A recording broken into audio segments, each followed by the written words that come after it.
In my last video, I spoke about how there are many ways to skin the European cat, and when I saw this article, I thought here is a great example.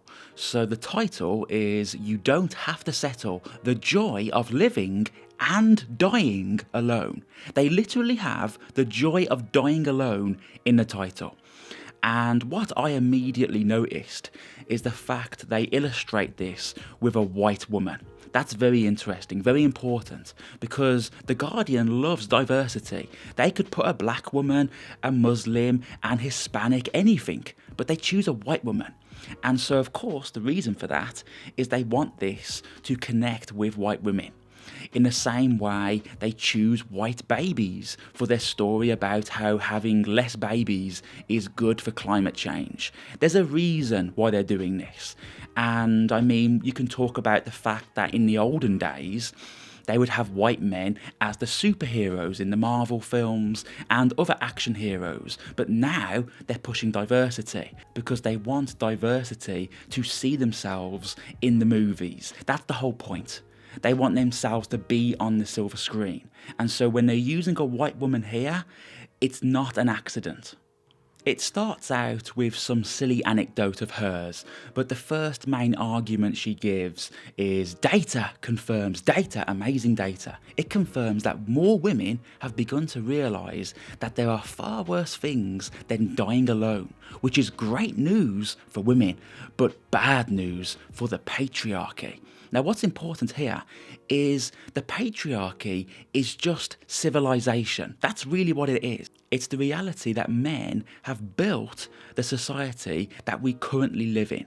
That's what it is. And without men, we would not have civilization. And you can read about this amazing book, Human Accomplishment by Charles Murray. Please read that. And so it really is mainly European men. 97% of scientific achievements, inventions, advancements by European white men. But even in the Islamic world, in China, Japan, it's also patriarchy. Wherever you have civilization, it's men doing it. That's just what it is. So if you are opposing patriarchy, you are wishing for the end of civilization. And that's scary. But I will say, feminism in this sense, it's only against civilization, the civilization of European Christians, white people. That's the reality. They want an end to white people and their civilization. Not all patriarchy, just the evil whites. Once we are gone, you will then have the Islamic civilizations, the African, I guess, their civilization, the Hispanic, the Chinese. They will step in and they will replace us. And The Guardian, these people, they support that happening. Even though the Muslims especially, they put their women in bin bags. They are clearly more kind of misogynistic and sexist than we have ever been. But they are happy with that because the real goal is not ending patriarchy, it's ending white people. That's all they care about. A little while down the article, and by the way, I'm not reading all of it. I'm not Morgoth, apologies.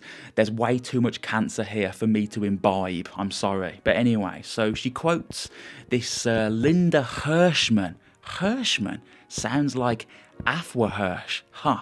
But anyway, so for years, the feminist writer, and we know who feminism, we know what that is, by the way, we know feminism. This writer, Linda Hirschman, courted controversy by advising that marriage, unless to an exceptional man, is often a bad bargain for women.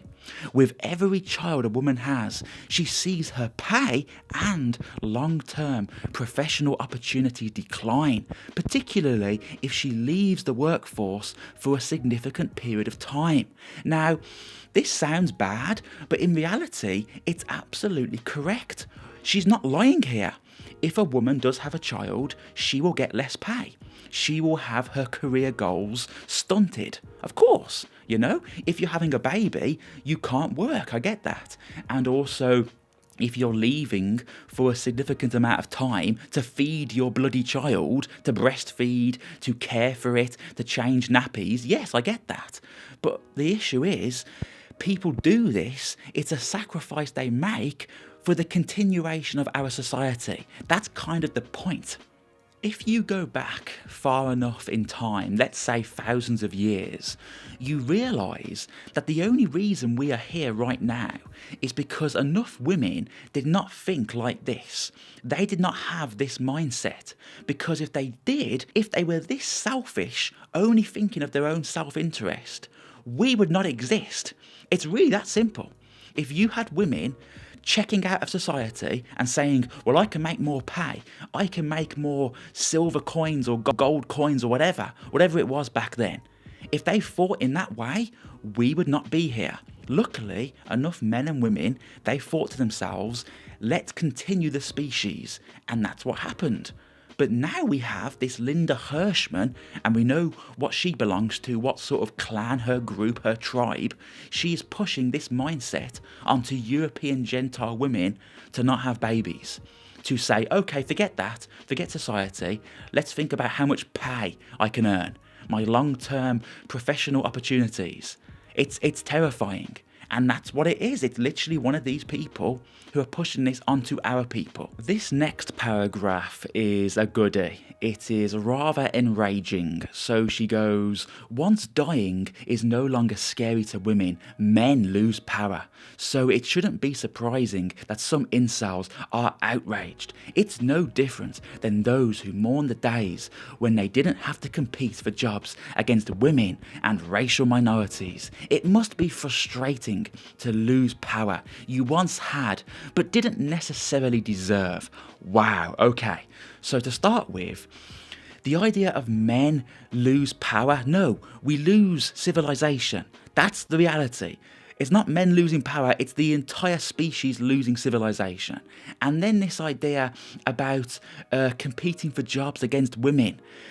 When you didn't compete, it meant men were paid twice as much or even more. And with that wage, they could support themselves, their wife, and many children, 4, 5, 6 children, easily. And also with quite a menial job, not some high-flying business owner, just a really low-level job.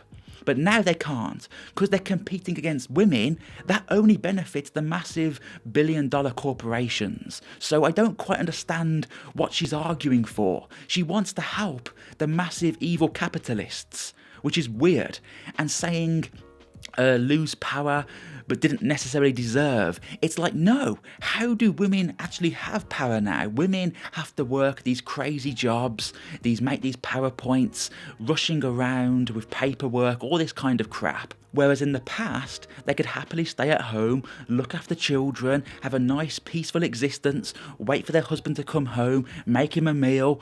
That sounds good to me. It sounds a lot better than what they currently have. But apparently, they are liberated. This is now liberation. It's bizarre.